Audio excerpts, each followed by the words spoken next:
दोस्तों, आजकल एक विशाल पनडुब्बी की बहुत चर्चा है। दावा किया जा रहा है कि यह पनडुब्बी पिछले 5 सालों में सिर्फ एक बार ही पानी की सतह पर आई है। सुनकर हैरानी होती है ना? माना कि आधुनिक न्यूक्लियर पनडुब्बियां सालों तक खुद की ऊर्जा और ऑक्सीजन बना सकती हैं, लेकिन उस लोहे की मशीन में कैद नौसैनिकों के राशन और खाने का क्या? आज की इस खास रिपोर्ट में हम इसी 5 साल वाले बड़े दावे का सच डिकोड करेंगे। जानेंगे समंदर के नीचे छिपी पनडुब्बी की रहस्यमयी दुनिया और हमारे नौसैनिकों की मुश्किल जिंदगी के बारे में। तो चलिए बिना किसी देरी के शुरू करते हैं। पनडुब्बियों की दुनिया में मुख्य रूप से 2 तरह की मशीनें होती हैं, एक पारंपरिक डीजल इलेक्ट्रिक और दूसरी न्यूक्लियर यानी परमाणु पनडुब्बियां। जब हम लंबी अवधि तक बिना रुके पानी के नीचे रहने की बात करते हैं तो वह क्षमता सिर्फ न्यूक्लियर पनडुब्बियों के पास होती है। एक सामान्य डीजल पनडुब्बी को अपनी बैटरी को फिर से चार्ज करने और ताजी हवा लेने के लिए हर कुछ दिनों में पानी की सतह के करीब आना ही पड़ता है। लेकिन न्यूक्लियर पनडुब्बी के अंदर एक बहुत ही खास और छोटा परमाणु रिएक्टर लगा होता है। यह रिएक्टर पनडुब्बी को इतनी असीम ऊर्जा देता है कि उसे कई सालों तक ईंधन बदलने की जरूरत ही नहीं पड़ती। विज्ञान और बेहतरीन इंजीनियरिंग का यह अद्भुत कमाल इन मशीनों को सैद्धांतिक रूप से 20 से 25 सालों तक बिना रुके काम करने की ताकत देता है। मशीन के नजरिए से देखें तो वह 5 साल क्या 10 साल भी लगातार पानी के नीचे रह सकती है। उसे चलने के लिए न तो बाहर की हवा चाहिए और न ही सूरज की रोशनी, लेकिन मशीन को चलाने के लिए इंसानों की जरूरत होती है। और असल चुनौती की शुरुआत यहीं से होती है। यहीं पर आकर 5 साल तक लगातार पानी के नीचे रहने का दावा पूरी तरह से टूट जाता है और असल सच्चाई सामने आती है। एक विशाल न्यूक्लियर पनडुब्बी में आमतौर पर 100 से 150 नौसैनिकों का एक पूरा दल दिन रात काम करता है। मशीन को ऊर्जा अपने रिएक्टर से मिल सकती है, लेकिन इन इंसानों को जिंदा रहने, स्वस्थ रहने और काम करने के लिए रोजाना 3 वक्त के भोजन की आवश्यकता होती है। पनडुब्बी के अंदर जगह का बहुत ही ज्यादा अभाव होता है। हर एक इंच का इस्तेमाल बहुत सोच समझकर और रणनीति के तहत किया जाता है। ऐसे में इतने सारे लोगों के लिए भोजन का भंडारण सबसे बड़ी समस्या बन जाता है। पनडुब्बी के फ्रीजर और राशन के छोटे कमरों में ज्यादा से ज्यादा 90 दिन या अधिकतम 120 दिन का ही खाना रखा जा सकता है। जब ताजा खाना खत्म हो जाता है तो नौसैनिकों को डिब्बा बंद और सूखा राशन खाना पड़ता है। लेकिन एक तय समय के बाद जब राशन पूरी तरह खत्म होने लगता है तो चाहे मशीन कितनी भी ताकतवर क्यों ना हो, इंसानों की खातिर पनडुब्बी को समंदर की सतह पर आना ही पड़ता है या अपने नेवल बेस पर वापस लौटना पड़ता है। अब जरा सोचिए कि समंदर के सैकड़ों मीटर नीचे एक लोहे की विशाल ट्यूब के अंदर लगातार महीनों तक बंद रहना कैसा लगता होगा। पनडुब्बी के अंदर की जिंदगी किसी भी आम इंसान की सोच से कहीं ज्यादा मुश्किल और मानसिक रूप से थका देने वाली होती है। वहां न तो कभी सुबह होती है और न ही रात। सूरज की रोशनी की एक किरण या ताजी हवा का एक झोंका तक नौसैनिकों को महीनों तक नसीब नहीं होता। पनडुब्बी में 24 घंटे कृत्रिम लाइटों के जरिए ही 18 घंटे या 24 घंटे की शिफ्ट का रूटीन सेट किया जाता है।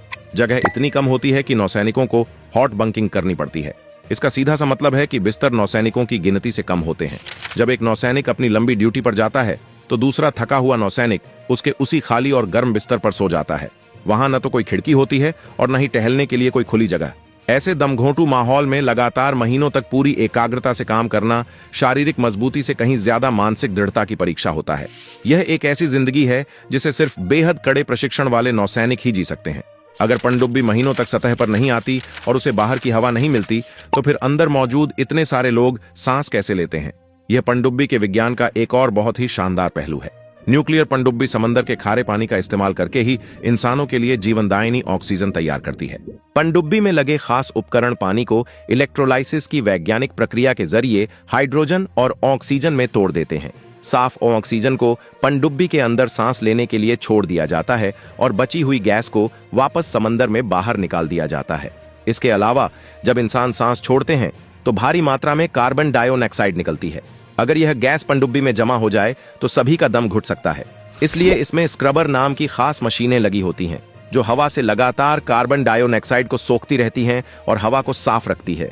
इसी तरह मशीनों के जरिए समंदर के खारे पानी को साफ करके रोजाना हजारों लीटर पीने लायक मीठा पानी भी बनाया जाता है। आखिर इन विशाल पनडुब्बियों को इतने लंबे समय तक पानी के नीचे छिपकर रहने की जरूरत क्या है? इसका सीधा सा जवाब है देश की सुरक्षा और सामरिक रणनीति। एक पनडुब्बी का सबसे बड़ा और सबसे अचूक हथियार कोई मिसाइल या गोला बारूद नहीं, बल्कि उसका छिपा होना है। समंदर की अथाह गहराइयों में छिपकर वह बिना किसी की नजर में आए दुश्मन के बेहद करीब पहुंच सकती है। पनडुब्बी के नौसैनिकों को हमेशा साइलेंट रनिंग यानी बिल्कुल खामोश रहने की सख्त हिदायत होती है। विज्ञान के अनुसार पानी के नीचे आवाज बहुत तेजी से और बहुत दूर तक जाती है। अगर पनडुब्बी के अंदर कोई भारी सामान फर्श पर गिर जाए या कोई जोर से लोहे का दरवाजा बंद कर दे तो उसकी आवाज दुश्मन के रडार और सोनार उपकरणों तक पहुंच सकती है। इससे पनडुब्बी की सटीक लोकेशन का पता चल सकता है और वह खतरे में आ सकती है। इसीलिए पनडुब्बी के अंदर एक बहुत ही अनुशासित, सतर्क और शांत जीवन जीना पड़ता है। उनका मुख्य काम ही यही है कि वो समंदर में बिना अपनी पहचान बताए गश्त लगाते रहें। शहरों में हम लोग कुछ घंटों के लिए भी संचार व्यवस्था बंद हो जाए तो बेचैन हो जाते हैं, लेकिन पनडुब्बी के नौसैनिक महीनों तक बाहरी दुनिया और अपने परिवार से पूरी तरह कट जाते हैं। समंदर के खारे और गहरे पानी में संचार की रेडियो तरंगें बहुत गहराई तक सफर नहीं कर पाती। इसलिए पनडुब्बी का अपने नौसेना बेस या सरकार से संपर्क बहुत ही सीमित और बेहद सुरक्षित माध्यमों से होता है। जब वे गहराई में गश्त पर होते हैं तो वे आम फोन कॉल या बातचीत बिल्कुल नहीं कर सकते। बेस से आने वाले बहुत जरूरी गुप्त संदेश प्राप्त करने के लिए पनडुब्बी को सतह के थोड़ा करीब आना पड़ता है और एक खास तरह के एंटीना का इस्तेमाल करना पड़ता है। इसमें भी डेटा बहुत धीमे आता है। नौसैनिकों के परिवार महीनों तक यह नहीं जान पाते कि उनके प्रियजन समंदर के किस कोने में हैं। इसी तरह नौसैनिक भी अपने घर परिवार की कोई ताज़ा खबर नहीं पा सकते। यह अलगाव और बाहरी दुनिया से पूरी तरह कट जाने की भावना इस ड्यूटी को और भी ज्यादा भावुक और कठिन बना देती है। अब एक बहुत ही गंभीर सवाल यह उठता है कि अगर समंदर की इतनी गहराई में किसी नौसैनिक की तबीयत अचानक बहुत ज्यादा खराब हो जाए या कोई मेडिकल इमरजेंसी आ जाए तो क्या होगा। पनडुब्बी के अंदर कोई बहुत बड़ा अस्पताल या सुविधा नहीं होती।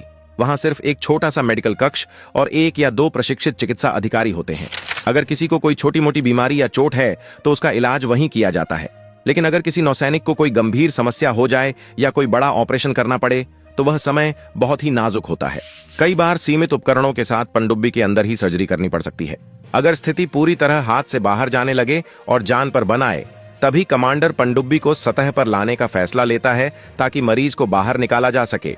लेकिन ऐसा करने से पनडुब्बी की लोकेशन दुश्मन के सामने जाहिर होने का बहुत बड़ा खतरा रहता है। इसलिए यह फैसला बेहद सूझबूझ और कठिन परिस्थितियों में लिया जाता है। इतनी सारी मुश्किलों, चुनौतियों और इंसानी सीमाओं को जानने के बाद यह एकदम साफ हो जाता है कि 5 साल तक पानी के नीचे रहने वाली बात पूरी तरह से एक कोरी अफवाह है। अब बात करते हैं असल सच्चाई और दुनिया के असली रिकॉर्ड्स की।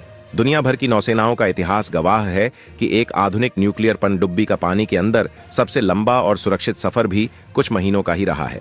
आमतौर पर शांति के समय एक पनडुब्बी की गश्त 60 से 90 दिनों की होती है।